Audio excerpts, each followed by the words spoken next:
So I'm a father of one. I gotta find a babysitter. I found Care.com and I was blown away. Through the platform, I was able to find local and experienced candidates along with their reviews and rates, which were way more affordable than I anticipated. Care.com really put me at ease knowing that they were all required to go through a background check. If you're like me and you need to find someone reliable for your childcare necessities, check out Care.com. Find the ideal sitters for your childcare needs.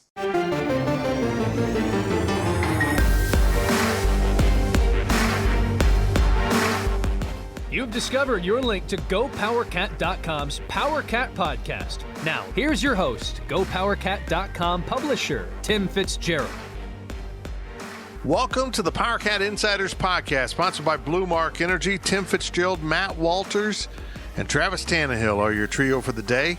Ryan Black needed to spend time with his family. I find it selfish and not including us into his day hurtful. That's all I got to say. But what is not hurtful is Blue Mark Energy, because if your company or your employer spend $4,000 or more a year on energy bills, would you like to reduce those costs by 25% or more and maintain the same level of service and reliability? You can't answer that question, no. It's time to speak with Blue Mark Energy. Blue Mark Energy is K-State owned and K-State proud. Give them a call down in Tulsa. Boys, I hope you had a good off week. I painted in the house. That's not an ideal way to spend an off week, by the way. But Travis landscaped. Matt, and you counted your bars of gold, right? Right. That's good. Correct. No painting, no landscaping. Just sat around your collection of gold and laughed for a whole day. Played golf Friday afternoon and contemplated golf Sunday, but no, it was just the wind chill was not where it needed to be. Yeah, it's a little odd. It's trying to be winter, but doesn't have its full conviction to do so. In fact, I think it's supposed to be a pleasant day on Saturday when K-State meets KU in the Sunflower Showdown, the worst name of all college football rivalries in the country. But that game kicks at 11 a.m. at the Bill. Did either of you catch West Virginia, Kansas at all? I watched and listened to a portion of it, but not all of it. I watched until Kansas had a 10-7 lead, and then had to step away. And when I returned, it was 14-10, and from that point on, it was all West Virginia. Yeah, it's an amazing combination of inefficient offense and defense. The most capable And defense that can't hold up. I don't know what that was, Trav, but it just... Me neither.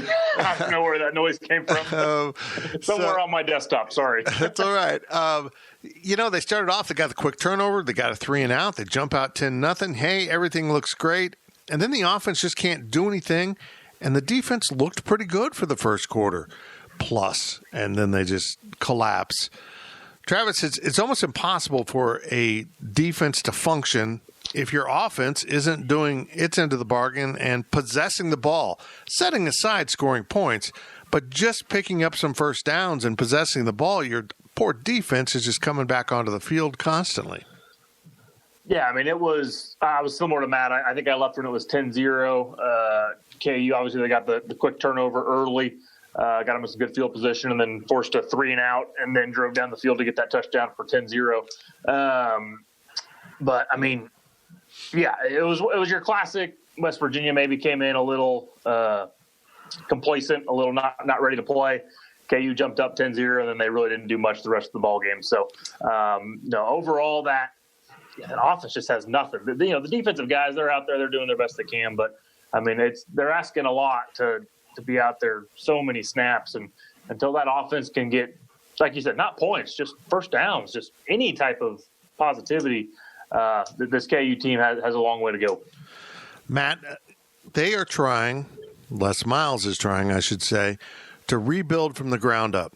No JUCOs, none, zero. Going cold turkey, going all freshman players to stock the program. Is that a wise move? Well, I think that he's got to do a lot of it with high school freshmen. The problem is the rough times have gone on for so long at KU. How long will, pardon the pun, how long will Jeff Long be patient? How long will the fans be patient? I think you have to mix in a few JUCOs here and there. Just depending on the year and depending on the position. I mean, we've seen it plenty of times when coaches just build with freshmen. It's hard. K-State's trying to win with a freshman quarterback right now. That's not easy. If you're talking about freshman corners, whatever the position is, it's so hard to win with freshmen. KU again, they're not even close. They jump up 10-0, and then Katie bar the door. Here comes the boat race, and they couldn't stop Letty Brown, and the rest is history. But I applaud trying to go with just freshmen, but I still think in the world of college football, you've got to go pick up a few JUCOs here and there. And I think KU can see that example, Travis. I mean, their touchdown in that first quarter was a tipped pass caught by Andrew Parchment, a transfer that has now been in the program for a couple years. I can't imagine redoing it and saying, we shouldn't have taken that kid. That kid can play. That kid's a Big 12 player. He's one of their best weapons on offense, and now they're just going to say, no, we don't want any of those kids. We're just going to continue to take as many freshmen, including some real gambles, and try to build that way. I get it, and I also don't get it. Yeah, I mean, I don't really understand. I just don't understand why there has to be a black and white rule. Like, why can't it just be, hey, we're low on running backs, like K-State was last year. They were really low on running backs, no running backs on scholarships. Is it ideal to go get JUCO transfers and go get grad transfers to put together a running back room? No, absolutely not. But you're dealt the hand you are, and you got to do the best you can to at least field a somewhat competitive team year after year. So I mean, I don't know if I'm Les. They are not in the position to be able to be picky. They need all the talent they can get. And yeah, when you're Alabama, maybe you can have that black and white rule where you don't got to go, or Clemson, you don't got to go down to the JUCO ranks to find guys, because you got high school guys banging at your door wanting to play there. But when you're a team like KU, or even I don't think Kansas State has a knock against JUCO or a knock against grad transfer guys. I mean, it's seeing Briley Moore come in and win the number one starting spot at tight end. I mean, that's been awesome for this program and awesome for this team, and even more valuable now that Kansas State's going to have a freshman quarterback back there. It's become very clear to me that Jeff Long gave Les Miles pretty strict marching orders. Build this thing with young players. Build it from the ground up. We'll give you time. I'll pay you way too much money.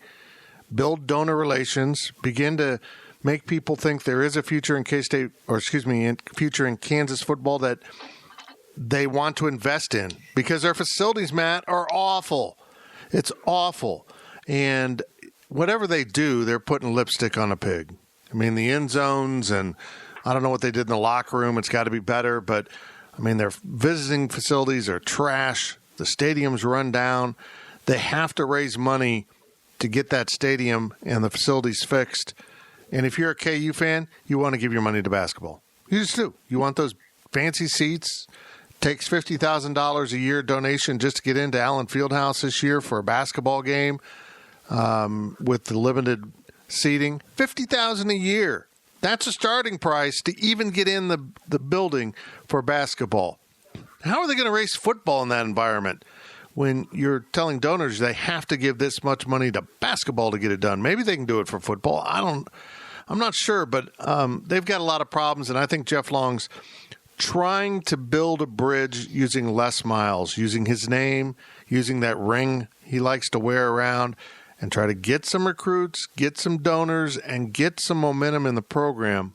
But, Matt, I think this is the worst KU team I've seen in a long time, and that is a remarkable statement.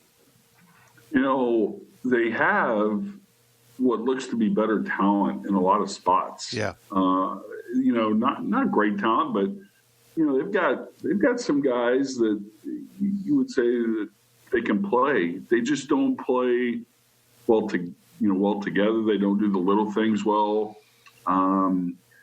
the process has just gone on so long in Lawrence that, we're outside of the program, so we don't see it, but there just doesn't appear to be, a positive ending or a tremendous turnaround coming anytime soon. And they've tried all sorts of methods to do that, the latest of which being Les Miles. And, the time is something that's not on their side, but, Les Miles is going to be given time.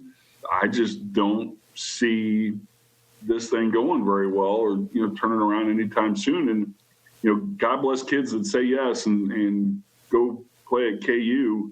It's an incredibly difficult sell. K-State's been there before. It was quite a while ago when it was a really hard sell to come play in Manhattan, but different times compared to, when Bill Snyder stepped into the Little Apple. So, KU's up against it. There's just no two ways around it. And Travis, they haven't had a set quality quarterback since Todd Reesing. And I think Todd Reesing he's approaching 40. That's an exaggeration, but I wanted to say it just because it's I fun. bet he's 36. I mean, I watched him play in high school, and I'm 31, so. Yeah, I mean, it's incredible. Well over 35. Yeah, they've got 4 guys. They've played 3. They've started 3 different ones. They've had injuries, and none of the quarterbacks look good. They have some moments, and boy, they have some bad moments too. But if you don't have a quarterback, what are you doing? You just got to find a guy. Or at least take your best athlete. I think it's kind of what they're doing right now. They're just trying to put an athlete back there and hope they can get some quarterback run game going. I mean, but yeah, you look at, the stat line is embarrassingly bad for that offense. 95 yards passing and total rushing was 62 yards. Are you kidding me? That's 150 yards of total offense. That is, that should be a quarter. That's a quarter for most teams. And how much was on that Parchment touchdown in the first quarter? 30? A lot of it, yeah. 30. Let's see. Yeah, 65 yards of that or 43 yards of that was one play. So yeah, almost a third of it was one play, which is amazing to me. But it's, I go back to, I think they've tried, and I feel bad for those kids because those kids are out there working their butt off every day in practice. No one deserves. Football is such a hard and painful and physical sport. No one deserves to not have any success in any joy or really any hope to put a competitive team together. But if you're KU, they've tried everything. They've tried the big names. They've tried the small names. They've overpaid some big name coaches, and David Beatty didn't go great as well. So it's like they've tried everything. I think they need to go back to the original blueprint that kind of worked with Mangino. Is they need to find a local Kansas, Missouri, Nebraska, Oklahoma assistant coach and let him be that first head coaching job, the big head coaching job to find a coordinator, convince him to come on board somehow, and win back Kansas City, win back some of those Missouri schools and win back that local recruiting. Because right now they're just, they're the laughing stock of the Big 12 and the country. And until they can somewhat put competitive, team out there, it's just not going to change. And Les was a horrible hire in my opinion. I never liked it from the get-go. So the sooner they can get him out of there and restart again, and overpay the head coach again, the better, in my opinion. I agree with that. I understand why they did it. I get Jeff Long's line of thinking. We have to move the program forward in some way. I'm going to go hire this name. But as we see now, it's just he's off. He's not the same Les Miles that coached at LSU for whatever reasons going on with him. And there's not a very cohesive program right now. It just is sloppy looking. Matt, they have Puka Williams, and they can't rush for 100 yards in a game? How is that possible? How is your offensive line that bad? Because that is miserable. Well, they're not giving him the football 25 times, let's say. The ball needs to be in his hands, whether it's a handoff, whether it's a swing pass, whether it's letting him get down the middle of the field on pass routes. He's got to touch the ball more. And, KU's offensive line, they've had a couple decent ones in recent memory, but this one is just, it's not very good. And, with what you and Travis said, look at it from the other side. Travis mentioned that he thought West Virginia was maybe a little lethargic or a little complacent. That's the thing that Chris Kleiman and his staff And every staff in the Big 12 has to fight, because when you see KU on the schedule, whether you're going to Lawrence or they're coming to town, you have to dig a little bit deeper as a coach, I think, to make sure your guys are amped and motivated, because you don't want to be that one. You don't want to be that team that loses to Kansas, whether it's at home, whether it's in Lawrence. And, K-State KU is a little different because it's our rivalry in this state. But I'll guarantee you, K-State's coaches probably amp it up a lot more this week, because they absolutely positively don't want to see their guys fall flat and lose this ball game. 51 straight conference road losses, Travis. 51 straight. And when you consider you only play 4 or 5 a season, start doing that math. Yeah.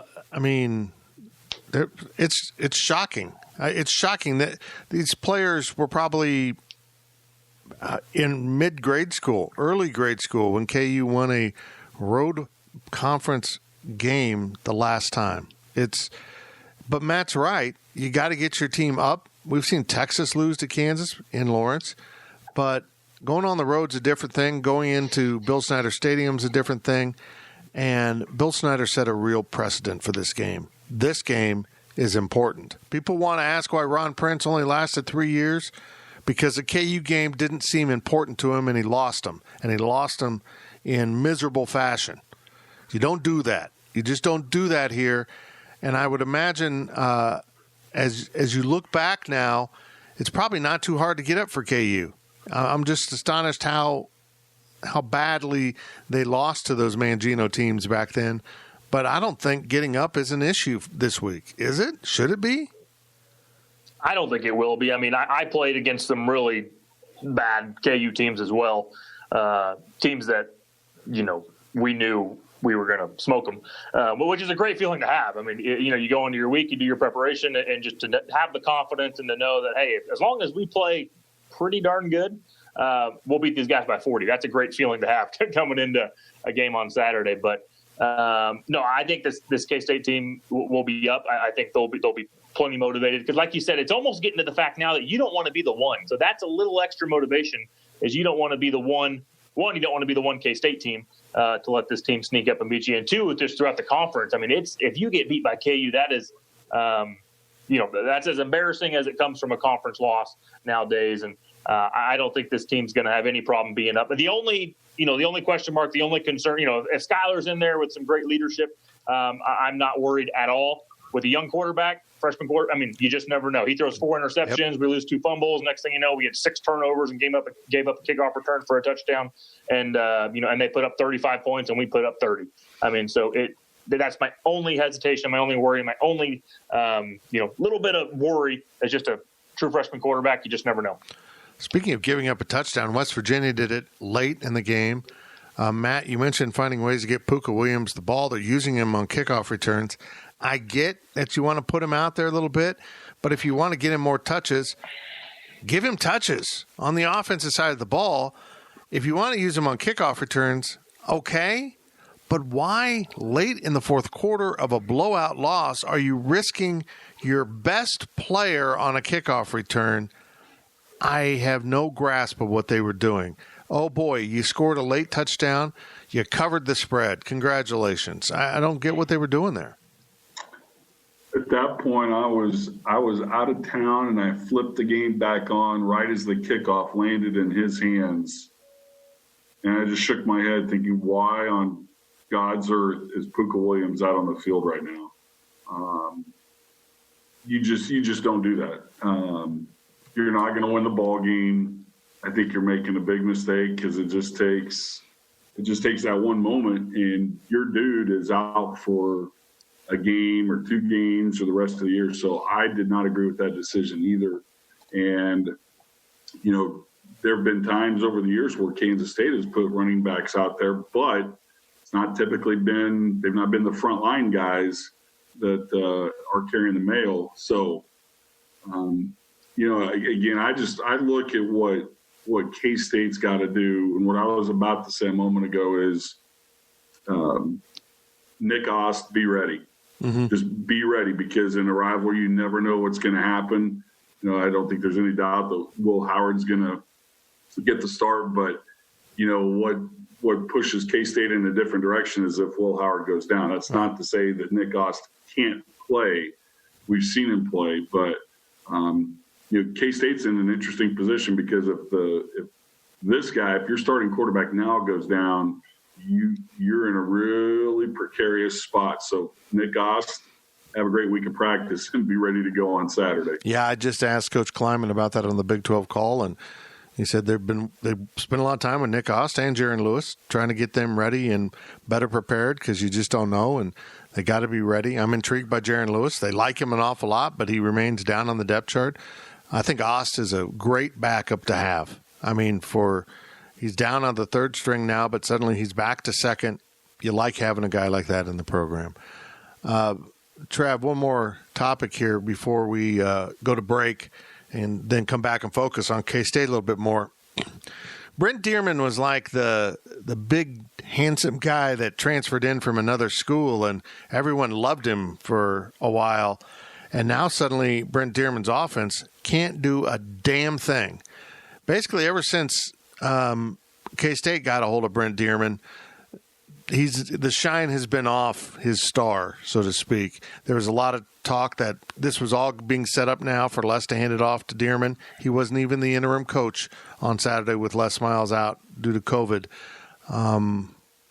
I think people have figured this offense out, and I don't think this offense is threatening at all.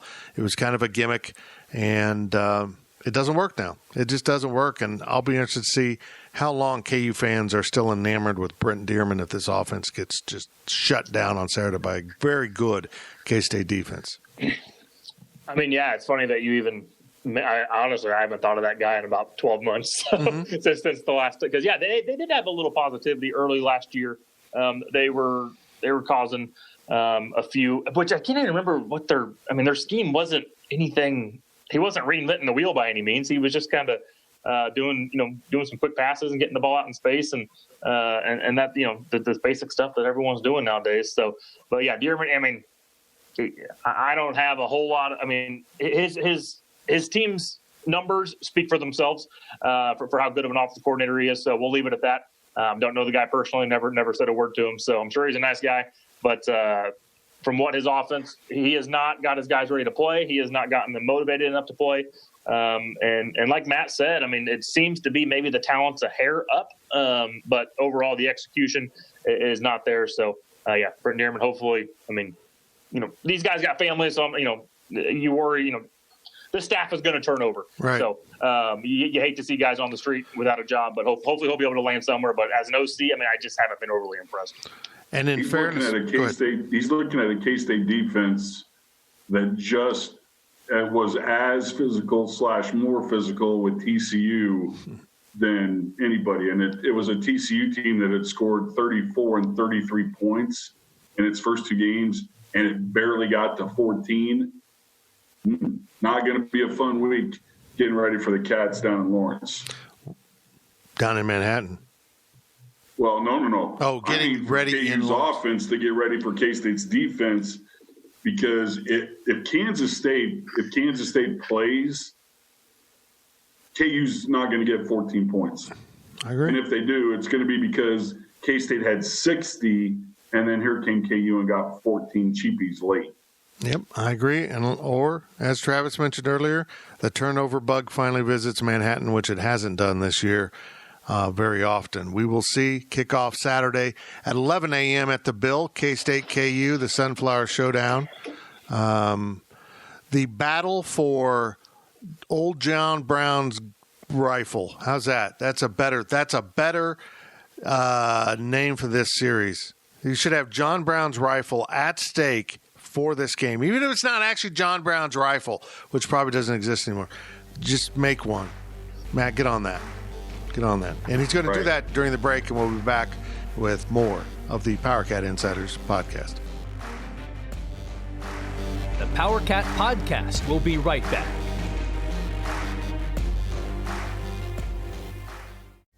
Picture this nightmare scenario. You're hosting friends for the big game. It's neck and neck in the fourth quarter, and suddenly you realize you're out of drinks. You start to sweat. Your friends start to turn on you. You're forced to go on a last-second drink run and end up missing the game-winning touchdown while in line. Terrifying, isn't it? Luckily, you can avoid the drama with Drizzly, the go-to app for drink delivery. With Drizzly, you can shop a huge selection of beer, wine, and spirits, then get them delivered right to your watch party. Compare prices across multiple stores in your area, find the best deals on game day drinks, and get back to armchair quarterbacking from, you guessed it, your armchair. Download the Drizzly app or go to drizzly.com. That's DRIZLY.com today. Must be 21 plus, not available in all locations. Life as a parent is nonstop. I'm so focused on keeping my family healthy that I barely have time to take care of myself. If this sounds like you, then you need to give Symbiotica a try. Symbiotica is a health and wellness company that empowers individuals to take ownership of their health with high-quality formulas and supplements crafted to boost energy, immunity, gut health, and more. Symbiotica supplements are made with clean, natural ingredients, and they don't contain any toxins or artificial ingredients. Because they were designed for us, busy parents. They're quick and easy to take. Just a daily dose for your energy, immune system, and overall well-being. It's made staying consistent so much easier. And the best part? Symbiotica is having their holiday sale, so now's the perfect time to put your health in the driver's seat. Head to Symbiotica.com for 20% off with code GIFT20. That's CYMBIOTIKA.com with code GIFT20 for 20% off. Your health transformation journey starts now. Symbiotica Natural and Organic Supplements.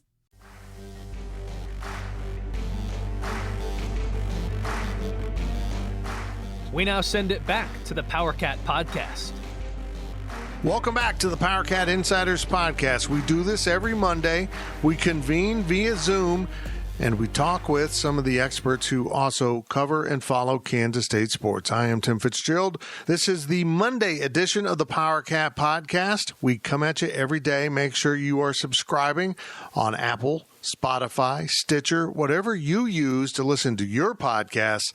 Make sure you hit the subscribe button on the PowerCat Podcast because it'll come to your inbox, into your podcast feed every day. That's what we do. And this edition of the PowerCat Podcast, The Insiders, is sponsored by Blue Mark Energy. Blue Mark Energy is a natural gas products and services provider serving feed yards, hospitals, hotels, manufacturers, and school districts throughout the Midwest. And Blue Mark Energy is the natural gas provider for Kansas State campuses in Manhattan and Salina. Blue Mark Energy, K-State owned and K-State proud. Tim Fitzgerald, Travis Tannehill, and Matt Walters together today. No Ryan Black. He's off thinking about NASCAR somewhere in Manhattan. And we just talked a whole lot about KU football. And you know what we're going to do now on this K-State podcast? We're going to talk about K-State football. Matt, you were talking about preparations. And I asked Chris Kleiman about this, but how much do you think they threw at Will Howard this week to try to get him in a better place? He has mentioned now that he knows the playbook, but really reading defenses and understanding what defenses are doing at the Big 12 level is his biggest challenge right now to get the team in the right play at the right time. How much can you throw at a true freshman in an off week to try to get him prepped? I think with a kid like Will Howard, you can give him a fair amount to digest. You know, I remember after the TCU game, you know, the touchdown pass to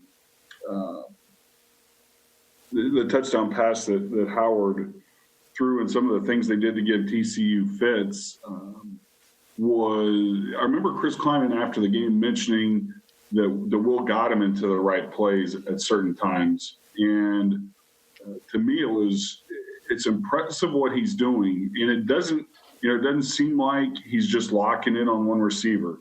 It doesn't seem like he's, going to the first read. You know, I've seen multiple times where he's been able to get through a progression and make the right play. And what also stands out to me is what the guys are saying about him in the huddle, that he's commanding the huddle. So I think what K-State has right now is, he's a freshman, but this is a guy that's ahead of the bell curve. He got to campus early. Granted, there was no spring football, but it seems like he absorbed a lot. Now, when you're told that everything is on his plate, if, it's Chris Kleiman or Colin Klein, you take it at face value, but in reality, I don't know that everything is on his plate.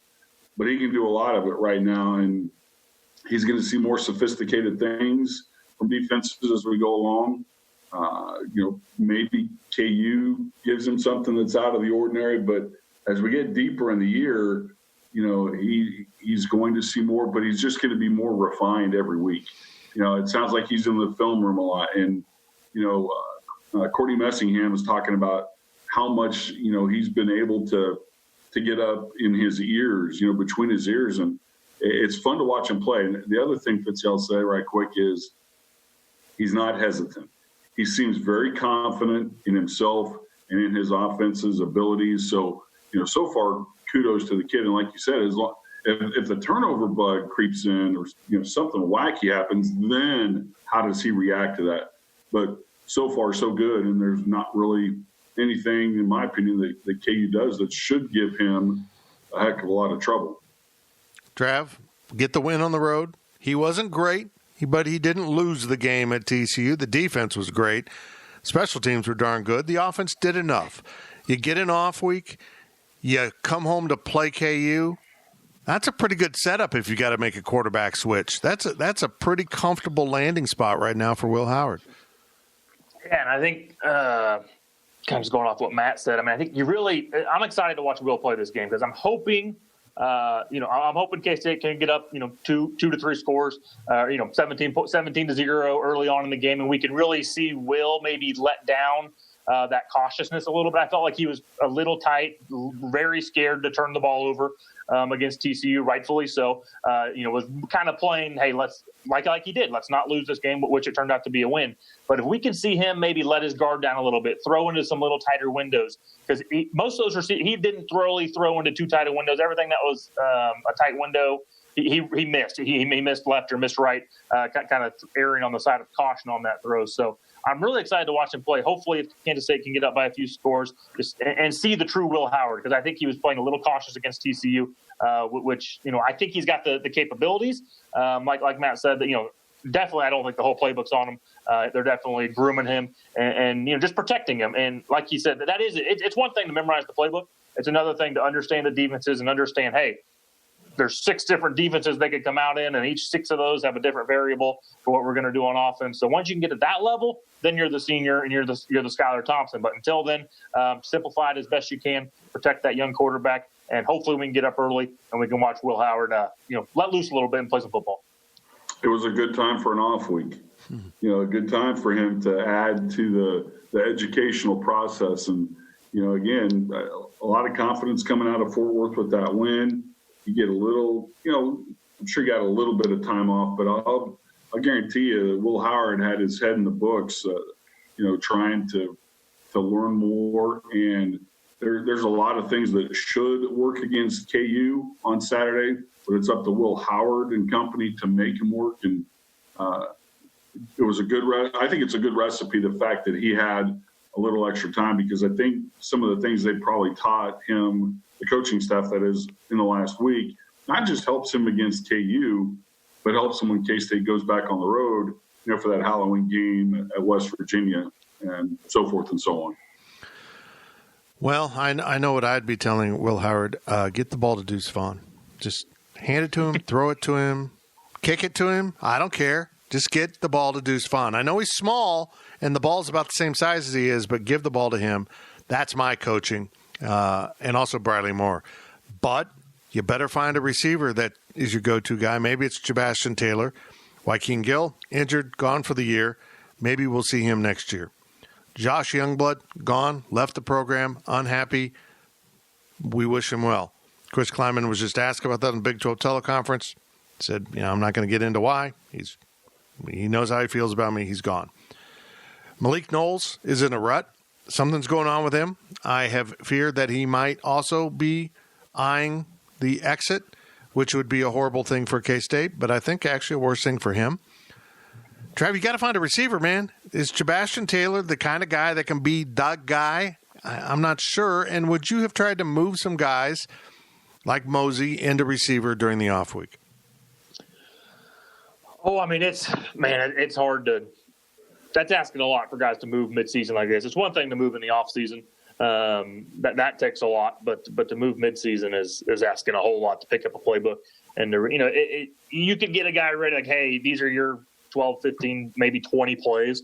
But even then, that's not really how you develop a true program. And Coach Klieman's been, we're going to focus on the process. We're in this for the long haul. We're not trying to win games today. We're trying to win games in 3-4 years consistently and compete for conference championships. So, but yeah, the wide receiver room it's worrisome. It's very odd to me that the rest of the team seems to be pretty happy and pretty doing very well.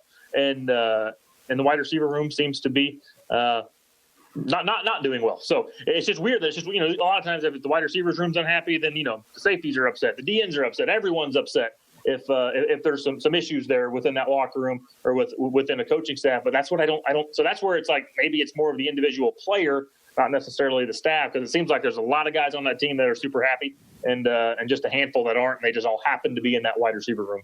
Matt, do you think there were some who's in, who's out discussions with Chris Klieman and the players this week? I know it's appeared good, solid. They've won games, but there has been some tension apparently in that room, in that locker room.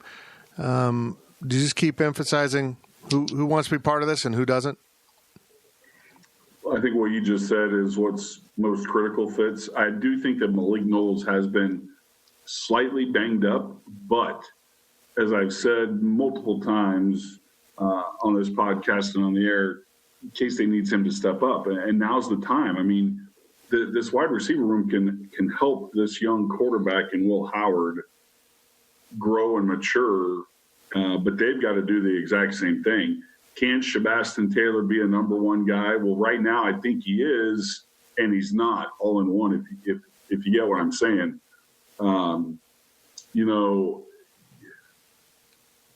good luck, Josh Youngblood. Wherever it is you land, you were a great returner, but you had not grown into a wide receiver yet. And to me, that's what's disappointing about that, is because he's got a ton of talent, but it's frustrating to me. And I'm speaking for myself when guys put too much stock in their own headlines. And I think that's what's happened in this case. And unfortunately, it didn't end well. And Josh is going on to a different pasture. But yeah, it's just, I wish I could explain why the wide receiver room is having its issues at this point. Because, when Skylar was the starting quarterback before he got hurt, things just didn't seem right. I think all of us had heard Skylar talking about putting in extra work with those guys at various times. So we're going to see how this plays out. But, K-State's got to find not just sooner rather than later, but also for down the road, they've got to find some playmakers. I talked about they're going to have to get a couple of linebackers. They've got to go find, if it's a JUCO wide receiver, whatever, but they've got to find some guys that are a real threat. They're doing the job right now. They're winning games, but there's not that. I don't know that there's that one guy that you're scared of in K-State's wide receiver room. Nope, not right now. Not right now. Go, Trev. Yeah, and I just want to touch on, too, Coach Ray's an awesome dude. I don't know him from a X's and O's standpoint. I don't know how intelligent he is or if he's able to, get the stuff out of his brain into his receivers' brains to prepare him for a ball game. But if I'm a wide receiver, I want to play for someone like Coach Ray. And so that's also a little perplexed. You see a lot of times I'll see some guys playing for a coach. I'm like, oh, yeah, that coach looks like an old crabby fart that I wouldn't want to play for either. But, Coach Ray's as cool as it comes. I spent a little bit of time around him just on a personal level. But from I just don't see how that would not be a fun room to be in. And which is just another reason that makes it a little hard to believe that there's little issues in that room. I agree. While we're doing this early midseason checkup of K-State, Matt, this offensive line has seemed to kind of gel a little bit. They have played a little bit better each week. And if there's one unit that needed to make even more progress during an off week, it's the offensive line. Just continue to get better and get more cohesive as a unit. Are you a little bit I don't want to say surprised. Are you pleased with the progress that they've made to this point, considering how dreadful they were for most of the game against Arkansas State? Yeah, and I think the big reason is that Noah Johnson came back and was able to play against Oklahoma, and from that point, they didn't have Cooper Beebe at TCU, but you have to have your starting center, and I think that's been a big reason why Kansas State has won their last 3 ball games. Connor Riley's done a nice job with those guys, but I think Noah Johnson is even though he's a redshirt freshman, he is the leader up front on that offensive line, and if Katori Leviston can continue to come along, and they've played a couple of younger guys in there with BB being out. You want to have 7 guys you can go to, and I think Connor Riley's a little bit closer to that than they were obviously in that first ball game. So I tip my cap to, because the offensive line is part of what has keyed Kansas State. Getting to 3-1. They're not bedazzling everybody. They're not racking up 500 yards a game. In fact, in K-State's 3 wins, they've been outgained in every one of them. So there's something to be said that when K-State's had to make plays, they have, but the offensive line has been pretty salty. Yeah, Trev, they have made timely plays. This offense has done it all year, whether it was Skylar Thompson at quarterback or now Will Howard. They've jumped up and made a play, and it started early at TCU with that long run from Will Howard. This offensive line is going forward. They have shown an ability to protect. Quarterbacks have had a clean pocket for the most of the time, not always. They haven't been throwing under duress, which has led to only 1 turnover.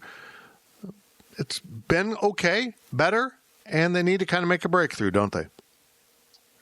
Yeah, and I think that was my biggest question mark going into the season was, last year they were a senior-led group, a bunch of upperclassmen, and they were average at best. I was a little disappointed in how they played last year, and I'm like, oh, crap, now we got a bunch of young guns in there.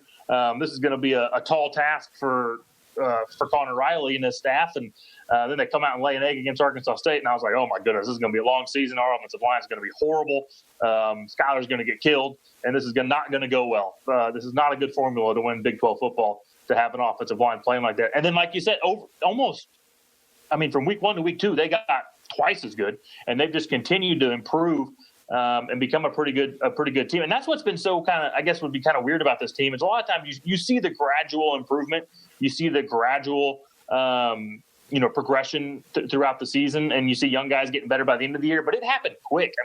The difference between week 1 and week 2 was tremendous, and I know a lot of that came from some guys not playing and maybe just being a little rusty in that first game. But, the improvement's been staggering. It's been quick. So hopefully they can continue on that upward trajectory and just continue to get better.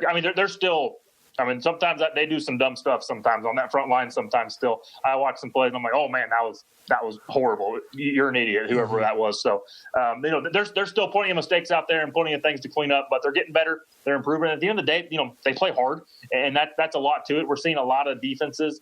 I feel like more so than not, we're seeing a lot of guys getting ready for the NFL on the defensive side of the ball.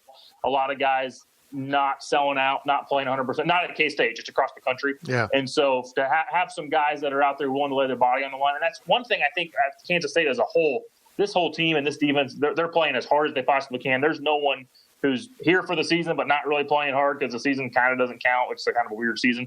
I like the effort, which is first and foremost, and hopefully the execution can continue to improve. Trav brought up defense there, Matt.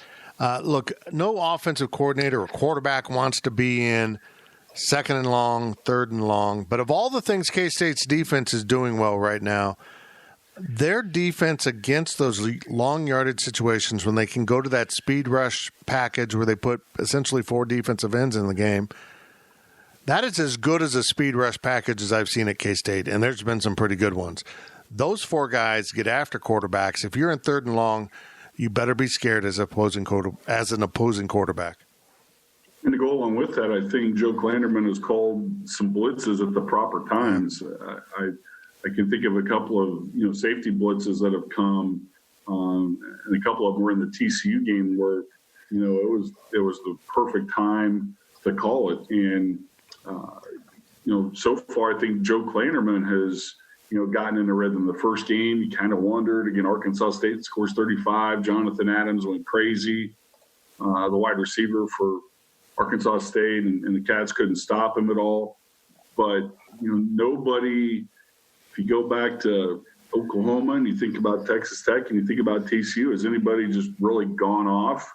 Spencer Rattler didn't. K-State kept TJ Vassar from Texas Tech in check. They're big 6'5", 6'6" wide receiver. And nobody from TCU really, went crazy. And K-State did a whale of a job against Max Duggan, not hurting K-State with the run. So the progression with the offensive line has been really good, and I think the progression with the defense has been just as good as well. I agree. And Trav, looking at this K-State defense, they now are getting a nice push with the four-man front. That's significant. They have two really athletic linebackers with some great depth behind them. They've got safeties that hit really hard and corners that have some length and can cover. Travis Tannehill, this defense looks like an old-school K-State defense in some ways, where they can really stifle an opposing offense and just make it a non-functioning, miserable day for an offense. I mean, yeah, they've pieced together a pretty good defensive, 1-2 deep, and a lot of guys are playing on that defensive side of the ball. So, props to that staff for finding guys and putting them into the right spot.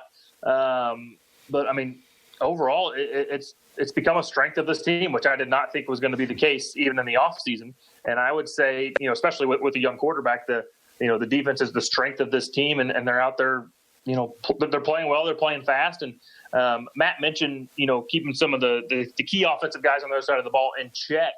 I mean, I just don't think enough credit can go to Coach Klanderman and that staff. And when you're on the offense and the plays are not, and just things just don't seem to be working, that's usually because the defensive coordinator is schooling your offensive coordinator. So I think that defensive staff is putting, yes, the players are making the plays, but I think the defensive staff is doing an excellent job of timing those blitz, confusing the quarterbacks, confusing the wide receivers, because a lot of these offenses just look out of sort and they look a little confused, which usually means the coaches and the boxes there are doing their job. And Matt, they tackle well. And if you're going to contain Pooka Williams on a Saturday afternoon, you better wrap up and tackle, because he'll slip you and be gone.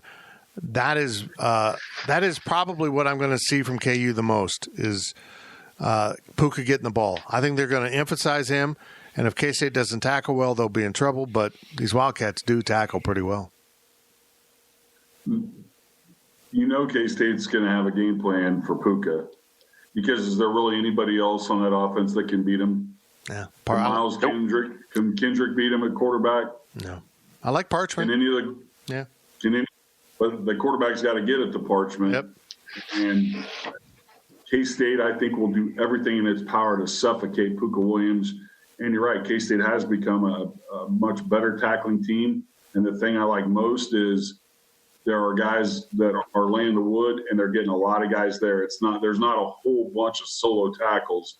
There's multiple guys there more often than not. And I think K-State's defense this weekend is going to pin its ears back and just bring it all and do everything they can to really get after KU right away. Travis, that sounds like a formula for a lot of trick plays from KU.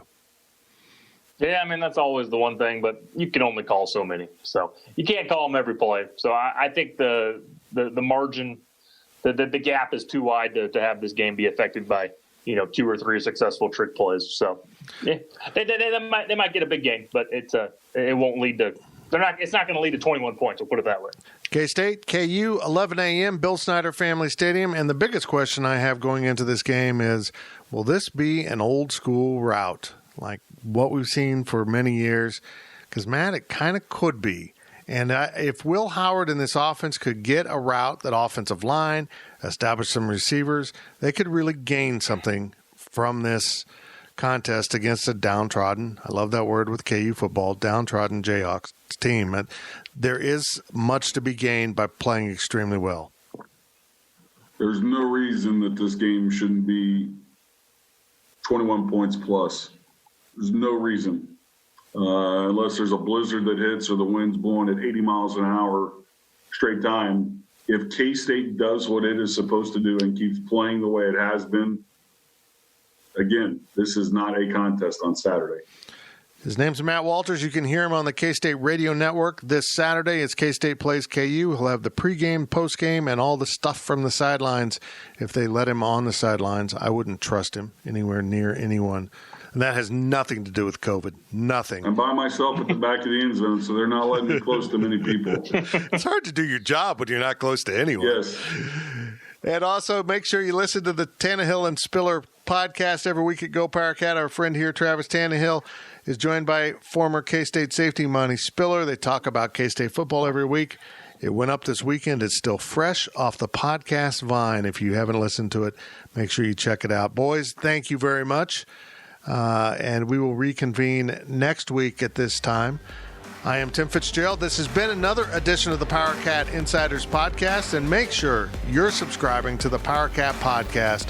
We do it every day. Make sure you're there to listen. Power Cat Podcast. All rights reserved. GoPowerCat.com and Spirit Street Publishing.